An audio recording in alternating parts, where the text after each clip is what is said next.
Hola, ¿cómo están todos? ¿Cómo están todas? Espero que bien.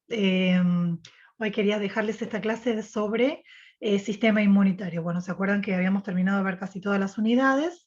Y teníamos la opción entre ver el sistema inmune y sistema o aparato reproductor. Bueno, la idea es que podamos ver las dos cosas de manera muy, muy breve. Entonces, hoy nos vamos a abocar más que nada a todo lo que tiene que ver con sistema inmune, cómo responde nuestro organismo frente a ciertos agentes que invaden nuestro cuerpo y el cuerpo necesita defenderse de ellos. Así que les voy a compartir un PowerPoint para que puedan tener y visualizar de alguna manera un poco más clara y puedan seguir un poquito mejor la clase, ya que quizás sistema inmune les resulte como que un poco más complejo de lo que venimos viendo hasta ahora.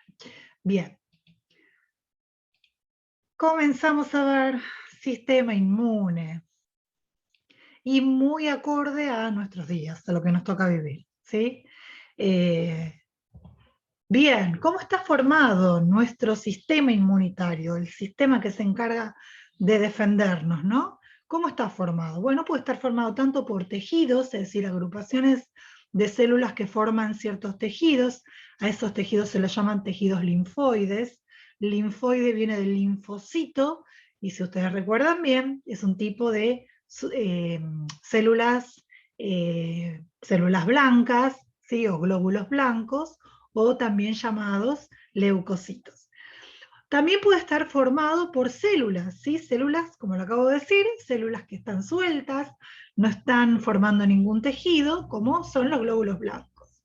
Y a su vez también podemos encontrar, formando parte del sistema inmunitario, ciertas sustancias, sustancias que están dentro de algunas células o sustancias que son secretadas, es decir, que se fabrican dentro de esas células y se sacan del interior de la célula, ya sea para circular por nuestro sistema circulatorio como para andar entre los espacios que dejan las células cuando forman tejidos.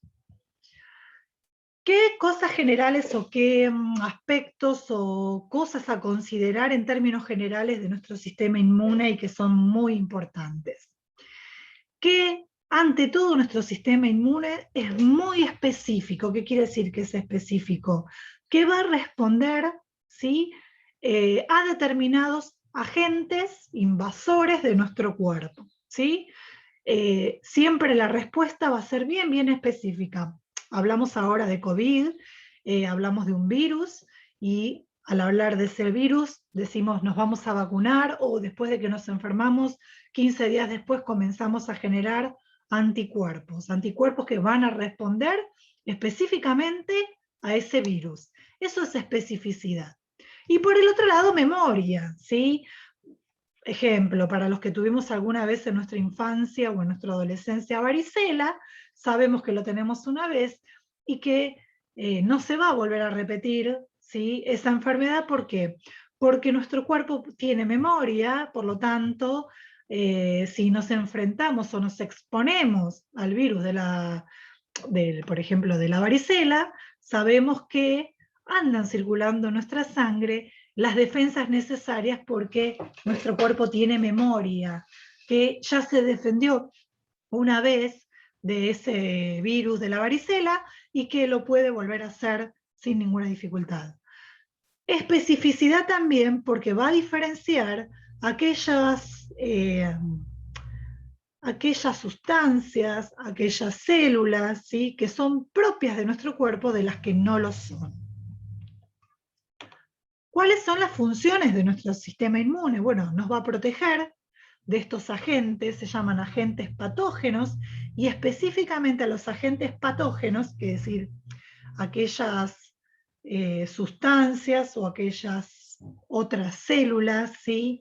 O como aparece acá, bacterias, virus, hongos, sustancias, ¿sí? Moléculas que no pertenecen a nuestro cuerpo, esos agentes patógenos se los suelen llamar antígenos, ¿sí? Lo contrario del anticuerpo es el antígeno, y antígeno puede ser cualquiera de estas cosas que yo les estoy nombrando acá, ¿sí? Bacterias, virus, hongos, ciertos organismos muy pequeñitos que están formados por una célula, parásitos multicelulares, entonces pensamos por ejemplo en la popular lombriz solitaria, ¿sí? Que es un gusano alargado, ¿sí? Es un parásito y es multicelular porque está formado por muchas células. Células que no son de nuestro cuerpo, pensamos en el caso de un trasplante, ¿sí? Donde se trasplanta un órgano o un tejido que no pertenece al propio cuerpo, que pertenece al cuerpo de otra persona, bueno, nuestro cuerpo va a tener la tendencia a que nuestro sistema inmune responda a eso, ¿sí? O cualquier otra molécula que no pertenezca a nuestro cuerpo. Bueno, todos esos son agentes patógenos o también se los llaman antígenos, ¿sí? Otra de las funciones es eliminar células muertas o células que están dañadas, que no sirven más y deben ser eliminadas, para eso necesitan ser destruidas. Bueno, hay células, decir, glóbulos blancos que se van a diferenciar o transformar en lo que se suele llamar fagocitos. Son glóbulos blancos que lo que van a hacer es envolver a este agente patógeno, ¿sí? O en este caso esta célula muerta que ya no sirve más, la va a envolver, la va a incorporar a su interior y la va a destruir. Y otra de las funciones es reconocer y eliminar células anormales, aquellas que no están bien, también las va a eliminar. Así que esas podemos considerar que son tres funciones muy importantes de nuestro sistema inmune. No solamente protegernos contra agentes externos que nos causan enfermedad, por eso son patógenos, y a los que también podemos llamar antígenos, sino que también que se va a encargar de todo lo que es limpieza de células muertas y el reconocimiento de aquellas células que son anormales, ¿sí? Que no son las células esperables, que por distintas razones, ¿sí? Se transformaron en una célula anormal. Nuestro sistema inmune obviamente puede fallar. ¿Cómo puede fallar? Bueno, puede responder de manera incorrecta, ¿sí? Y entonces comienza a defenderse contra algo que no tiene que defenderse, porque es algo que es propio del cuerpo, y entonces ahí se producen las enfermedades autoinmunes, es decir, el sistema inmunitario comienza a actuar sobre el propio cuerpo y se defiende del propio cuerpo. Respuestas hiperactivas, es decir, respuestas exageradas y que son propias de esta época del año, como es la primavera, ¿sí? Donde nuestro cuerpo comienza a responder de manera muy exagerada, ¿sí? A ciertos factores de los cuales podría defenderse, pero que no son tan patógenos, como puede ser el polen, los ácaros, ¿sí? Y entonces al responder de manera exagerada, es lo que nosotros notamos y que reconocemos como estados alérgicos, ¿sí? Estoy con alergia. Y entonces comienza la secreción de mucosa en la nariz, el lagrimeo, o una reacción en la piel totalmente exagerada, donde, no sé, pica un mosquito, sobre todo lo vemos en los niños muy pequeños, donde su sistema inmune todavía está madurando, donde frente a las picaduras de los mosquitos se hinchan, sí, hacen huevos grandes en la piel, porque el sistema inmune está reaccionando de manera exagerada. No quiere decir que va a ser alérgico toda su vida, pero como está madurando su sistema nervioso, hay una respuesta hiperactiva, ¿sí? Y otra puede ser directamente la falta de respuesta. Entonces tenemos, responde mal de manera incorrecta y se defiende de aquello que no tiene que defenderse, responde de manera exagerada o no responde, ¿sí?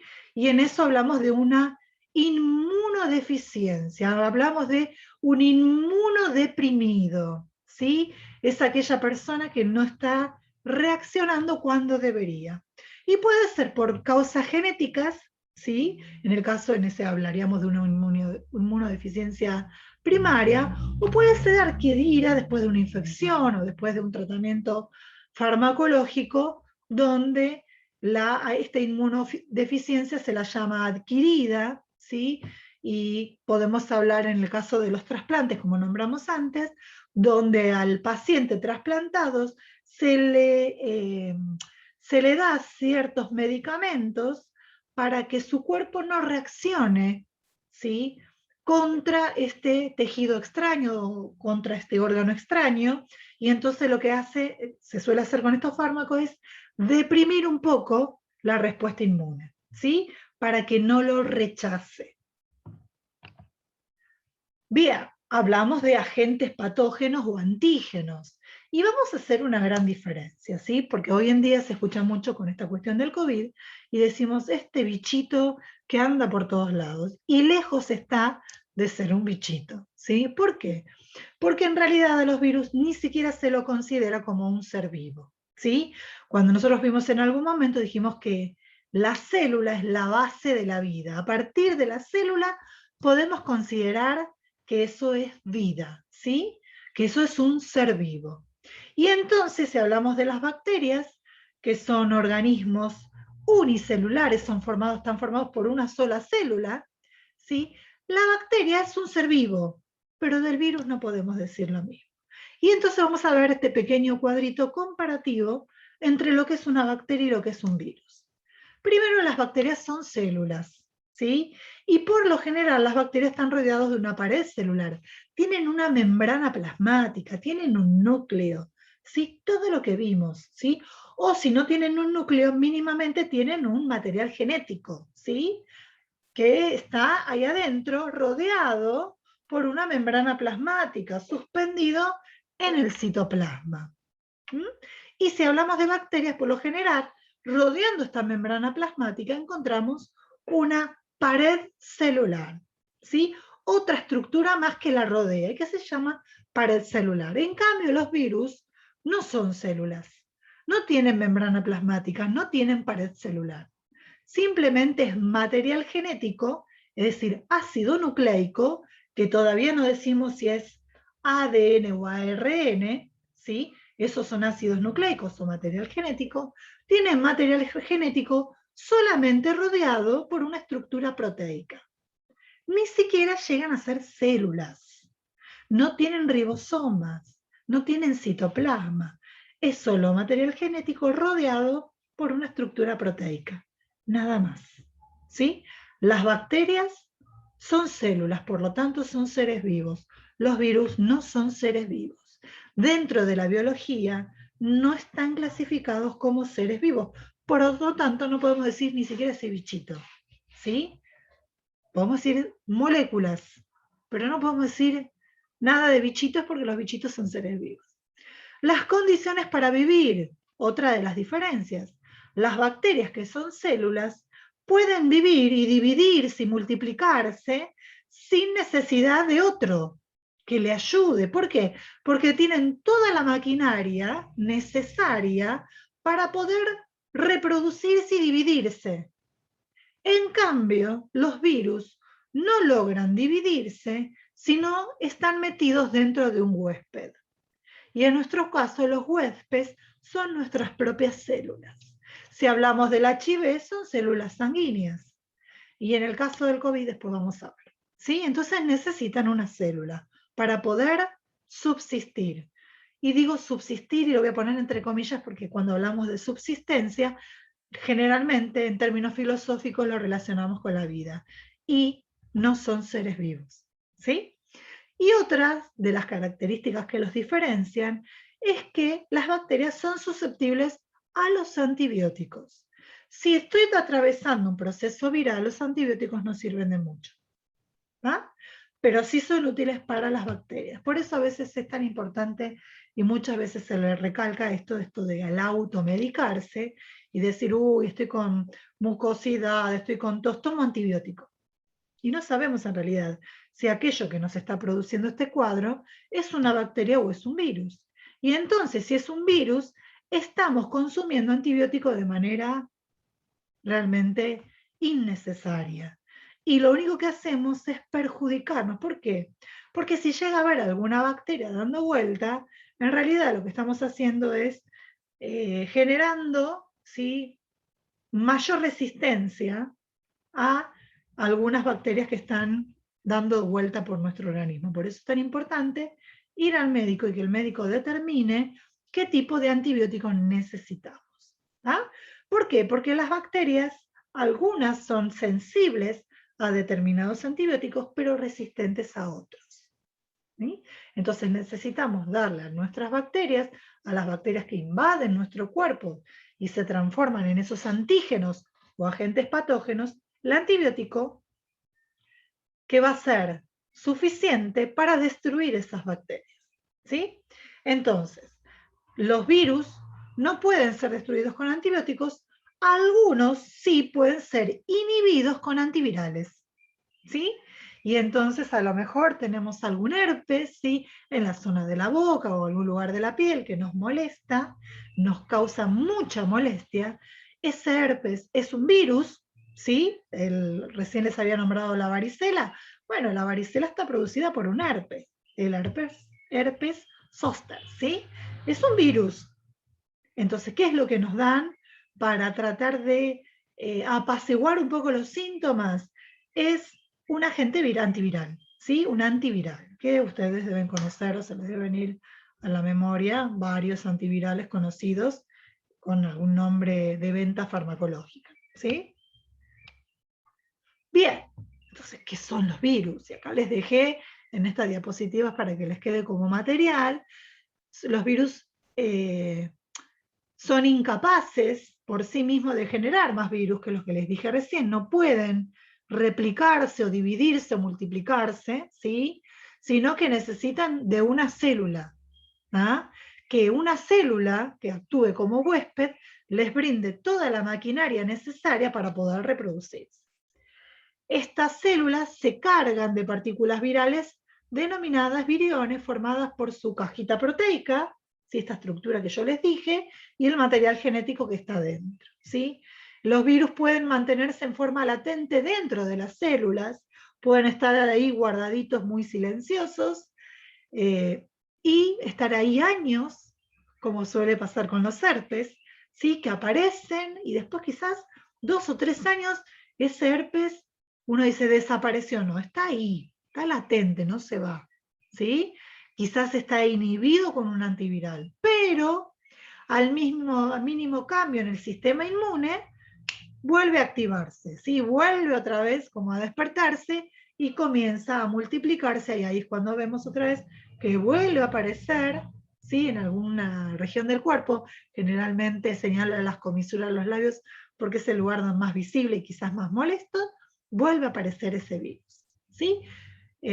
Vuelvo otra vez a nombrarles la varicela. La varicela, una vez que la tenemos, sigue estando, ¿sí? Se fueron esas ampollas tan molestas que a veces dejan cicatrices, quizás lo tuvimos en la infancia y por algún motivo nuestro sistema inmune, ya sea por estrés o lo que sea, nuestro sistema inmune se deprime, ¿sí?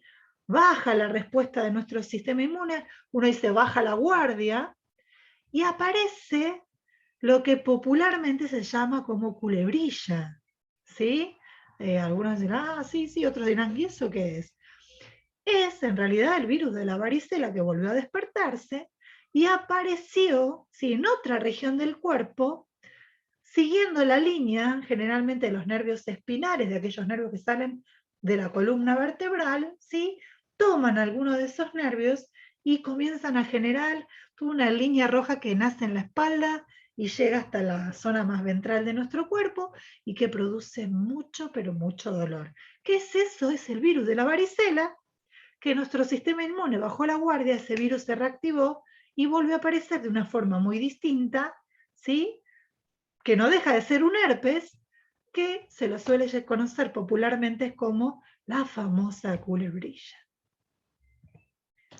Bien, y acá tenemos un dibujito, ¿sí? O un modelo típico de un virus, ¿sí? Entonces vamos a ver, ahí en el medio yo señalo con mi cursor, espero que lo puedan ver, ¿sí? Dos líneas onduladas, donde está el ácido nucleico, ¿sí? Su material genético. Y rodeado, ¿sí? Por esta cajita o esta estructura proteica que se la suele llamar cápside. Y a veces esa cápside está rodeada por otra envoltura más proteica, ¿sí? No todos los virus son iguales. Hablamos ahora de coronavirus. ¿Y por qué coronavirus? Porque tiene forma de corona, dicen, ¿sí? Tiene una estructura que asemeja a una corona. ¿Y eso qué quiere decir? ¿Por qué se lo llama así coronavirus? Porque tiene forma de corona. Porque en realidad existen muchas formas. No todos los virus tienen el mismo formato. ¿Sí? Y entonces acá tenemos, por ejemplo, el primero de todos, que es el virus del HIV. ¿Sí? El que tiene al lado es el virus que produce la hepatitis B. El otro que tiene una forma más como si fuese un gusanito es el ébola. Acá abajo tenemos el adenovirus, el virus de la influenza, el virus de la rabia, ¿sí? Otro virus que tiene forma así como si fuese una nave por despegar, bueno, al menos a mí me parece así, que se llama bacteriófago. El del papiloma humano, está acá abajo de todo, el rotavirus y el virus del herpes, ¿sí? Miren que todos tienen distinta forma. Está su material genético adentro, pero esta cápsula, esta envoltura que los envuelve es diferente para cada una de estas distintas enfermedades que fui nombrando acá, como el ébola, la hepatitis, la influencia, la rabia, el papiloma, ¿sí? Pero no solamente todos estos virus que yo les nombré, o hay virus que tienen distintas formas, sino que también no todos tienen el mismo material genético, sino que algunos tienen ADN y otros tienen como material genético el ARN, que ya estuvimos viendo en otras clases la diferencia entre uno y otro. Ahora, ¿cómo pueden replicarse si algunos tienen ARN, no tienen ADN? Sí, con las dos hebras, tienen ARN. ¿Cómo hacen? Bueno, hacen todo el proceso inverso. Desde el ARN utilizan distintas enzimas que se van a encargar de hacer otra hebra igual al ARN. ¿Se acuerdan que el ARN tiene una sola hebra? ¿Sí? Una sola cadena, y el ADN tiene dos. Entonces lo que van a hacer es el proceso inverso. De esta hebra o cadena de ARN, utilizando determinada enzima, que en este caso se llama transcriptasa inversa, que no importa, van a hacer otra hebra más que va a unirse, y de ahí van a formar la cadena de ADN. ¿Sí? Pero es un ADN viral. Y es lo mismo que el ARN, es un ARN viral. ¿Cómo es que nos infectan los virus? ¿Cómo es esta cuestión que hacen los virus, este proceso que hacen para poder meterse dentro de una célula que se transforma en una célula huésped y utilizar toda la maquinaria de la célula para ellos poder multiplicarse? Bien, miren este dibujo. Es un diagrama general de cualquier virus, ¿sí? Si bien cada virus tiene sus particularidades, esto es la generalidad.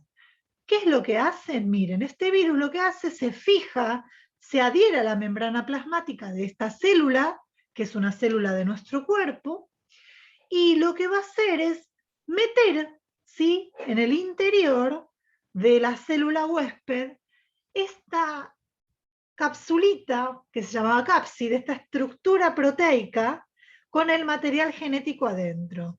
Y lo que va a hacer esta capsulita o esta cajita proteica es desarmarse dentro de la célula y liberar el material genético. ¿Y qué hace el material genético? ¿Para qué nos sirve ese material genético? Bueno, nos va a servir porque ese material genético se va a meter dentro de los ribosomas, y si hacemos memoria, cuando estuvimos viendo células, los ribosomas se encargan ¿de qué? De fabricar proteínas. Y entonces, ese material genético que se metió dentro de la célula se va a replicar, va a hacer copias de sí mismo.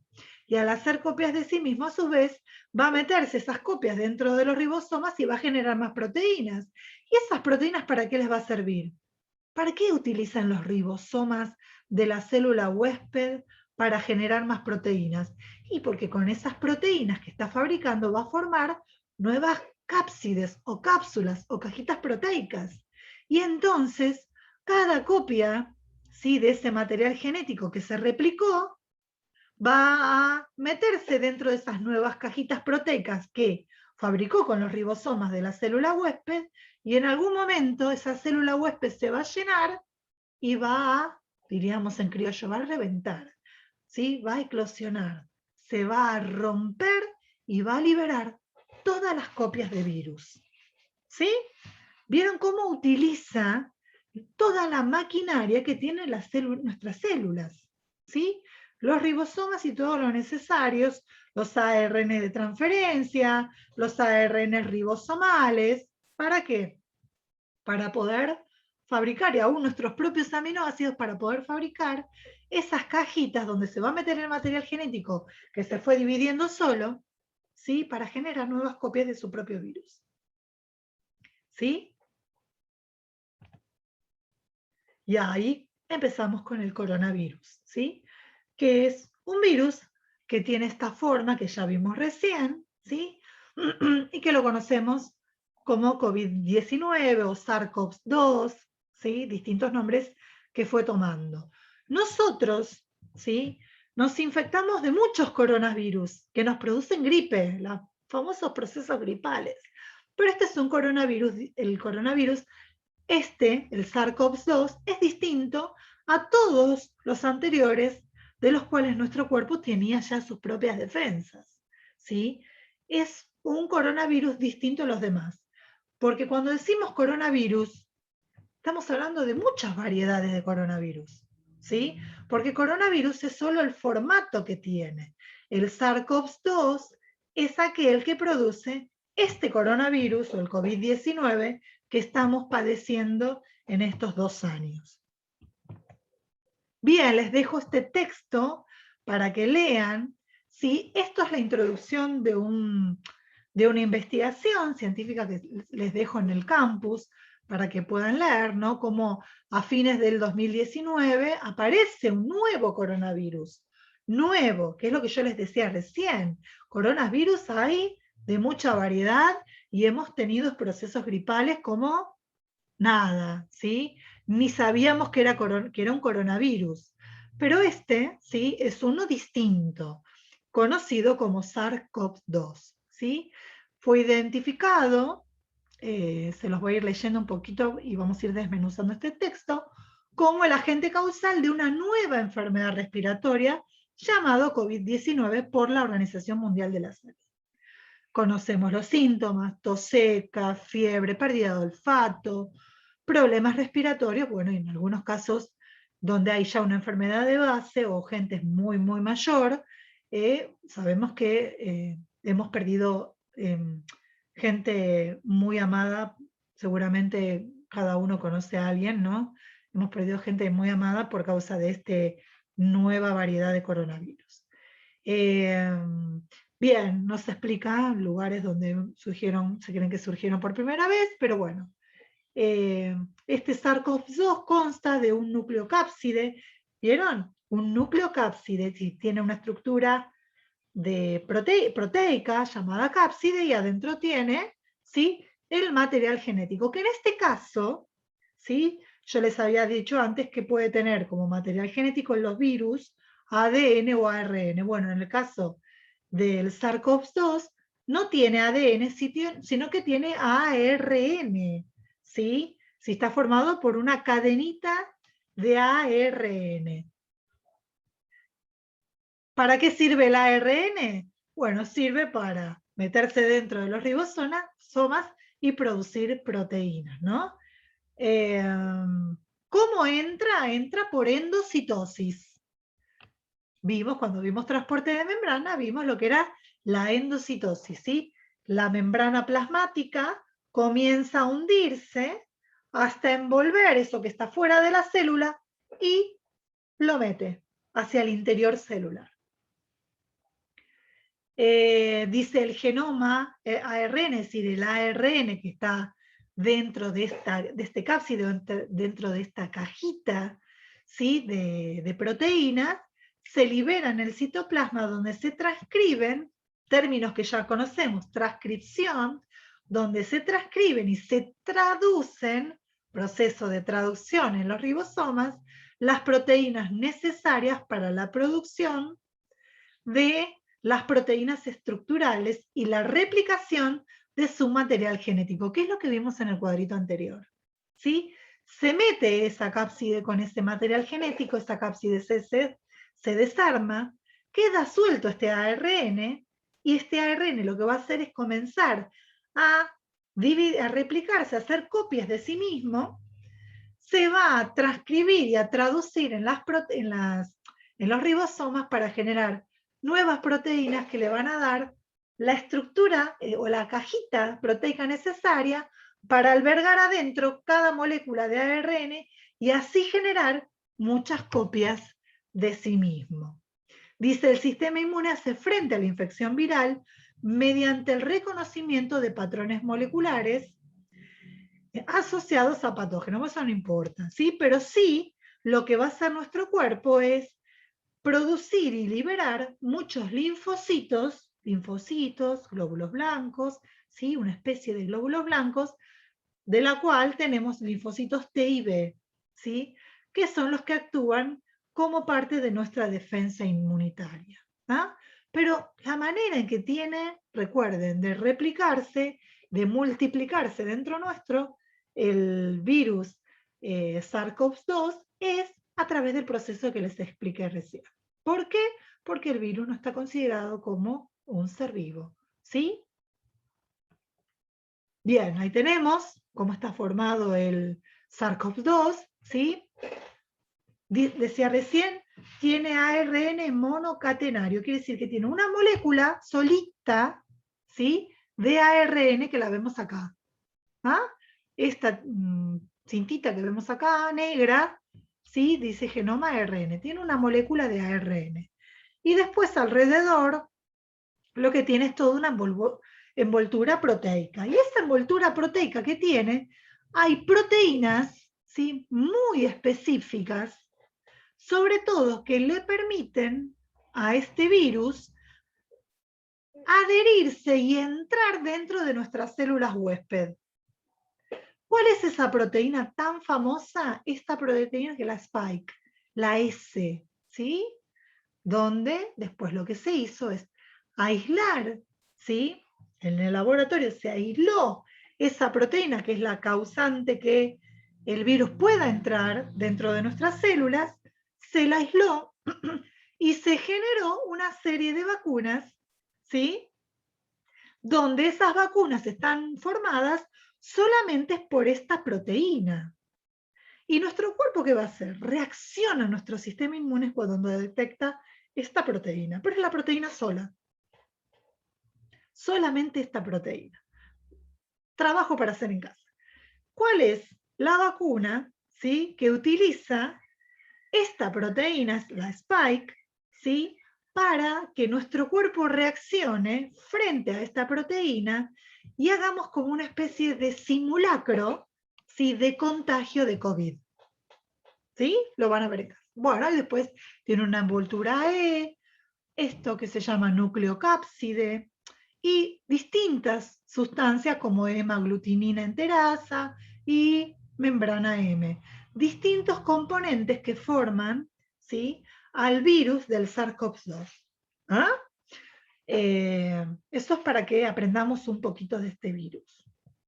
Y esta es la manera que tiene de ingresar a nuestras células que se transforman en células huésped que le van a brindar toda la maquinaria necesaria para reproducirse. Miren, acá a la izquierda de la pantalla de ustedes tenemos el virus SARS-CoV-2, ¿sí? Que utiliza esta proteína, la spike, la S, para adherirse a nuestra membrana plasmática. Por endocitosis, ¿sí? Sí, se comienza a hundir en este sector, ¿sí? A invaginar, se hunde la membrana plasmática y lo que hace después es envolver, ven acá, envuelto en esta esfera azul, ¿sí? Envuelve envuelve a este virus, ¿sí? Y después lo que hace es liberar el material genético que es esta molécula de ARN. ¿Ah? Esa molécula de ARN se va a dividir, ¿sí? Se va a replicar, no importa todos estos nombres que aparecen acá, ni proteólisis, ni nada por el estilo, sino fijémonos que es el mismo proceso general que vimos hace unos minutos. Y lo que va a utilizar es para reproducir todas las proteínas que estaban envolviendo esta molécula de ARN, va a utilizar, ¿sí? Nuestros ribosomas, ¿sí? Nuestro retículo endoplasmático rugoso. Lo va a envolver, ¿sí? Se va a ensamblar y lo va a envolver y se va a liberar más virus, más copias de ese virus que van a infectar a más células que se van a transformar en huéspedes de estos nuevos virus o de estas nuevas copias. Bien, eso es en cuanto, en términos muy generales, en cuanto al SARS-CoV-2. Pero si pensamos en términos generales en relación a nuestro sistema inmune, vamos a ver que existen dos respuestas inmunitarias, o más que dos respuestas, dos grandes líneas de defensa. Sí, nuestro cuerpo tiene dos líneas de defensa. ¿Cuál es nuestra primera línea de defensa? Nuestros primeros soldados, los que van en avanzada. Bien, la piel es nuestra gran defensa, ¿sí? Por eso necesitamos mantenerla limpia, por esta cuestión, esto de lavarse las manos con agua y jabón, por eso esto de usar alcohol en gel, o rociar nuestras manos, mantener constantemente las áreas de nuestra piel limpias, porque es la primera barrera. Las mucosas, ¿sí? La mucosidad nasal, la mucosa que está en la boca, la mucosa que está en nuestros genitales, ¿sí? Todo eso son barreras que impiden el paso de virus, bacterias, hongos, ¿sí? Todos estos agentes patógenos que vimos en las primeras láminas y que se suelen llamar bajo el nombre de antígenos, ¿sí? Esa es nuestra primera barrera. Cuando vimos procesos digestivos y vimos nuestro sistema digestivo, si vimos el estómago, vimos los ácidos que componen los jugos gástricos y vimos que entre esos jugos gástricos, esos componentes, estaba el ácido clorhídrico que se encargaba de matar aquellas bacterias que están presentes en los alimentos y que nosotros al momento de comer las tragamos. Entonces, al llegar a nuestro estómago, los ácidos del estómago, ácidos gástricos, específicamente el ácido clorhídrico, se encarga de matar esas bacterias presentes en los alimentos o presentes en nuestra cavidad bucal. Esa es nuestra primera línea de defensa. ¿Cuál es la siguiente línea de defensa? Si cuando un agente patógeno o un antígeno atraviesa esta primera barrera, la siguiente barrera es nuestro sistema inmune, ¿sí? Nuestra respuesta inmunitaria. ¿Cuáles son los pasos? Es decir, ¿cómo actúa nuestro sistema inmune? Bueno, lo primero que va a hacer es detectar e identificar qué es esto que está aquí en nuestro cuerpo y que no pertenece, ¿sí? Por lo tanto, el primer paso es detectar e identificar qué es.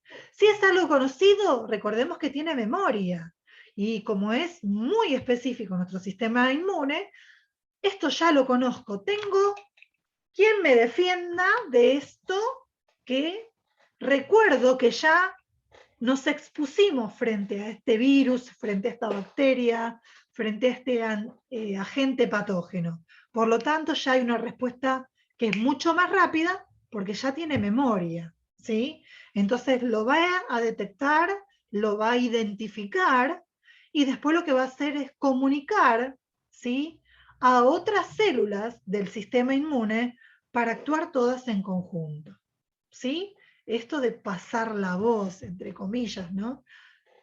Nuestro sistema inmune, estas primeras células que detectan estos agentes patógenos, van a comunicar a otras células de nuestro sistema inmune a través de sustancias químicas, a través de la presentación de esto que se adhirió a esta célula, lo presento a otras para que otras vean, miren, ¿sí? Hay algo que nos está infectando y debemos defendernos. Así que va a reclutar, ¿sí?, a otras células para que en conjunto, de manera coordinada, respondamos a este agente patógeno. Y luego lo que va, el último paso es la destrucción o la supresión de ese invasor. ¿Ah? Todo eso actúa en distintas moléculas que actúan como señales, ¿sí?, para comunicarse con otras células de nuestro sistema inmune. ¿Sí? Bien. Estos son pasos que me interesaría que lo sepan, ¿sí? Como primero detectar, identificar, ver si hay memoria de esto o no, comunicar a otras células, reclutar a esas otras células de nuestro sistema inmune y luego actuar sobre el agente invasor, ¿sí? Agente patógeno o antígeno. Bien, nos vacunan, nos hablan de anticuerpos, sí, después de que te vacunaste o que te diste la segunda dosis, a los 15 días comenzás a generar anticuerpos, o después que te infectaste y que te dieron el alta, tenés que esperar 15 días y recién ahí comenzás a tener anticuerpos, o te hacen estudios para ver si tenés o no tenés anticuerpos. ¿Qué son los anticuerpos? En realidad son proteínas, ¿sí? Son proteínas. Proteínas que actúan, ¿sí? Después de que nos infectamos con un agente patógeno y nuestro cuerpo responde a ese agente patógeno, ¿sí? Y se defiende a través de anticuerpos. Y esos anticuerpos siguen dando vuelta en nuestro cuerpo, en nuestro organismo, para que si otra vez nos exponemos al mismo agente patógeno, no necesitemos desencadenar toda esa serie de pasos que vimos recién, sino que directamente una vez que lo identificó, directamente comienzan los anticuerpos a defenderse y a destruir a ese agente patógeno. ¿Sí? Bueno, aparecen otras más, que son mensajeros proteicos también, que afectan la actividad de la otra célula. Bueno, eso no importa. ¿Sí? ¿Qué tipos de respuesta inmunitaria podemos tener? Sabemos que la primera barrera es la piel, las mucosas, los ácidos gástricos y otras sustancias. Bueno, ¿qué tipos de respuestas pueden ser cuando ya se atravesó esa primera barrera y actúa la segunda barrera, que es la respuesta inmunitaria? Bueno, esa respuesta inmunitaria puede ser innata o congénita, ¿sí? Que es la que tenemos desde que nacemos. Apenas nacemos, nuestro sistema inmune trae, ¿sí?, ciertas defensas, pero son defensas muy generales, ¿sí? Los recién nacidos tienen una defensa, una respuesta inmunitaria, pero es muy general, es decir, responden a cualquier cosa, no es tan específica. Pero después, a medida que vamos creciendo y nos vamos exponiendo a distintos agentes patógenos, comenzamos a tener una respuesta que es mucho más específica. Y esa se la llama adquirida, respuesta inmunitaria adquirida o adaptativa, y que puede ser mediadas por células o por sustancias. ¿Ah? No perdemos la inespecífica, ¿sí? Pero vamos adquiriendo, ya sea porque nos exponemos, si nos enfermamos, nos exponemos a ese agente patógeno, o porque nos vacunan, ¿sí? Las vacunas nos permiten lograr adquirir, valga la redundancia, este tipo de respuesta. Una respuesta muy específica a este agente patógeno y no a otro, ¿sí? Me defiendes específicamente de este tipo de agente patógeno, pero no me sirve para defenderme de otro. ¿Ah? Recién dijimos, nos resfriamos muchas veces porque coronavirus hay de muchas variedades. Por lo tanto, tenemos anticuerpos para esos otros, pero no tenemos anticuerpos específicos para este tipo de coronavirus que es el SARS-CoV-2. ¿Sí? Entonces necesitamos una respuesta específica a el virus del coronavirus o el virus del COVID-19.